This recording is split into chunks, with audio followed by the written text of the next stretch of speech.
Hey folks, welcome to another set of Chemistry 1 video notes. Today we'll be covering standard C.3.2, which is where you have to know how to compare and contrast how ionic and covalent compounds form. And then C.3.4, where you need to be able to write chemical formulas for ionic compounds and covalent compounds, given their names and vice versa. Just to remind you about the octet rule, every atom wants to obtain the electron configuration of a noble gas. In order to do that, they have to lose, gain, or share some electrons between those atoms. Noble gases have an electron configuration that gives them 8 valence electrons. All except for helium. Helium only has 2. So every atom on the periodic table wants to get to that 8 valence electrons, or some of them want to get down to 2 electrons like helium. A chemical bond is a force that holds atoms together at a molecule or compound. There are 2 types of chemical bonds. We have ionic and covalent. In an ionic bond, the electrons are transferred between atoms. In other words, they take a valence electron from one atom and move it to another. In doing that, we form cations and anions, or positively charged ions and negatively charged ions. And the electrostatic force between the cation and anion, the positives and negatives, that's what holds those ions together. We usually call the substances formed by ionic bonds ionic compounds. Covalent bonds are where electrons are shared between the 2 atoms. They're not given up completely from one atom to another like in an ionic bond. They're just shared. In this case, we're not taking electrons away from one atom or giving it to another, so we're not creating any ions. Those atoms are held together by the sharing of those electrons, and we call these molecules or covalent substances. It's important to note that when I'm talking about moving electrons or sharing electrons or transferring electrons, we're only talking about valence electrons here, since those are the only electrons used in chemical bonding. This is where the electron configuration becomes really important because we can determine how many valence electrons we have that could bond with other atoms. So, ionic bonding. This is where, again, electrons are transferred from one atom to another. Usually this happens when we have a metal and a nonmetal. Metals like to lose electrons, becoming a positively charged ion or a cation, and nonmetals like to gain electrons, becoming an anion or negatively charged ion. Little joke here, great way to remember it. It's an atom that looks like James Bond. It says the name's Bond, ionic bond, taken, not shared. So one example would be lithium fluoride. Here we have lithium and fluorine. Lithium has 1 valence electron, fluorine has 7. Lithium would be really happy if it could remove this electron and go down to the noble gas configuration of helium. Fluorine, on the other hand, would like to add an electron and become more like neon. So in order to do that, we take the electron from lithium and move it over here to fluorine. And now we have a positively charged lithium ion and a negatively charged fluorine ion. So this cation with a +1 charge and the anion with a -1 charge are really attracted to each other now because they've got a positive and negative charge. There's a strong electrostatic force between them that holds them together. In covalent bonding, we share electrons between atoms. No atom completely gives up its set of electrons. Covalent bonding generally only occurs with nonmetals, and they will bond in different forms, like, say, molecular elements, where you have 2 elements of the same nonmetal that are stuck together, like hydrogen, usually exists as H2. Or molecular substances like carbon dioxide, CO2, where we have more than one type of element. Or polyatomic ions, which will become really important later. Polyatomic ions are like molecular substances, except they have an overall charge. The important thing to remember about ionic and covalent molecules is that they don't have overall charges. If they're a molecule, there's no charge. That's why we have to call the polyatomic ions a polyatomic ion. It's an ion, it has a charge, and polyatomic means there's more than one type of element in it. So our example is carbon dioxide. Carbon here has 1, 2, 3, 4 valence electrons. And the oxygens have 2 pairs of valence electrons, so 4, plus 2 single valence electrons. What happens is these valence electrons that are single and already not paired move over and pair up with the carbon's electrons. None of the electrons get removed from any of these atoms. They just move closer together and they form a bond between them. Bonds aren't just ionic or covalent. They've actually got a range of character that some of them are more ionic than others, some of them are more covalent than others. So for example, if the electrons are shared perfectly evenly, we call them covalent bonds. If they're completely transferred, we call them ionic bonds. But there's a bunch of space there in between a covalent and an ionic bond. So let's look at what we call those. Turns out there are two types of covalent bonds. We have polar covalent and nonpolar covalent. In a polar covalent bond, the electrons are not shared equally. One of those atoms gets those electrons more often than the other.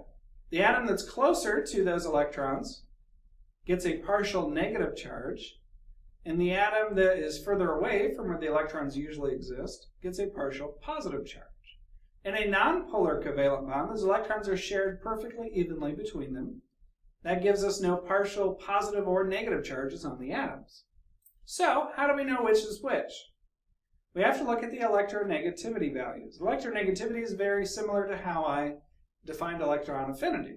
Electronegativity is the ability of an atom to attract bonding electrons. So how much is that atom able to attract an electron to it? To determine which type of bond we have to look at the electronegativity values for each of the atoms that's being bonded together.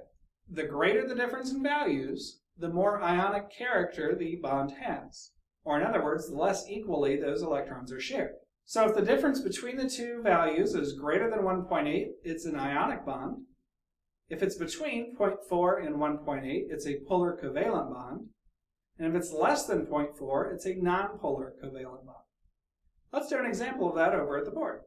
All right, we have three examples to do here. If we look at sodium chloride, that's sodium and chlorine. According to our chart, sodium has an electronegativity value of 0.9. Chlorine has a 3.0.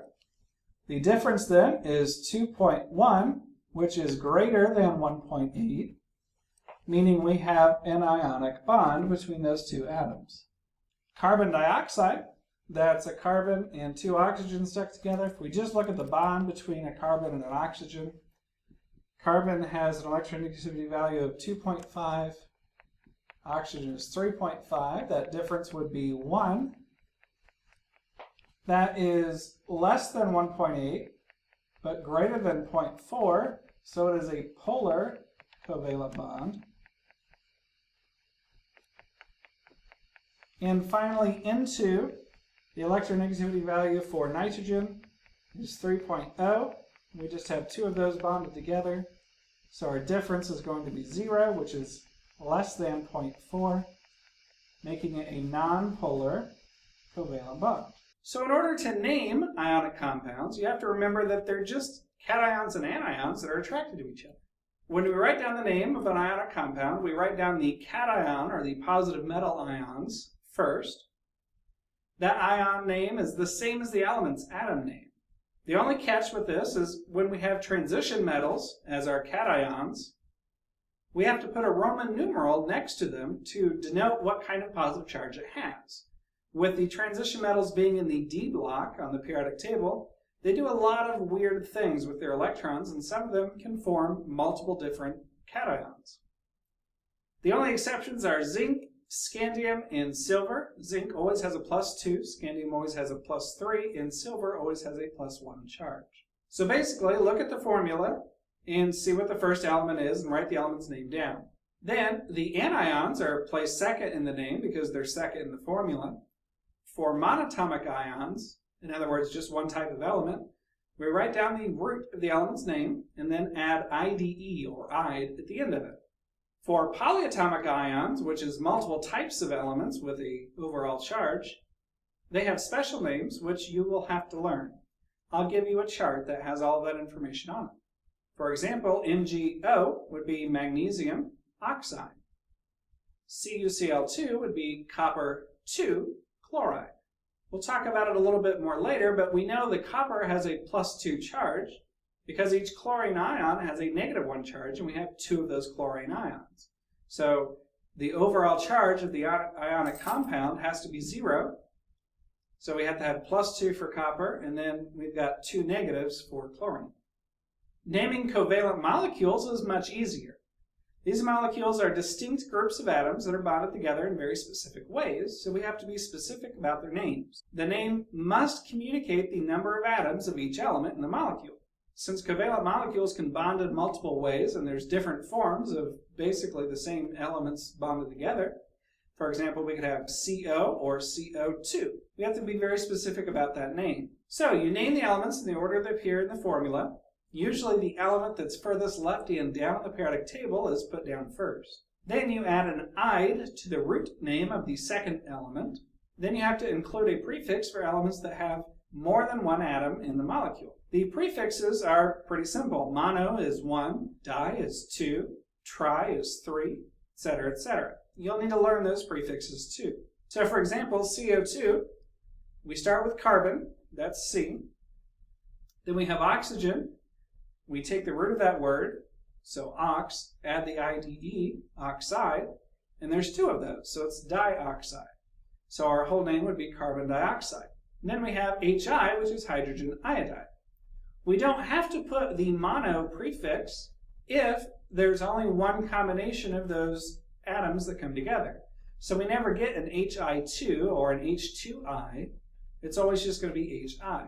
But for our other example, CO2, carbon dioxide, sometimes we get CO, and that would be carbon monoxide. We have to put the mono in there because there's more than one type of molecule that has carbon and oxygen in it. Now, the flip side of this, you have to be able to write the formula based on the name. Now, ionic compounds don't actually exist as distinct units that are just one sodium and one chlorine ion stuck together. They're actually usually a large amount of these ions all clumped together, and we write their formulas as a ratio of the positive and negative ions of the compound.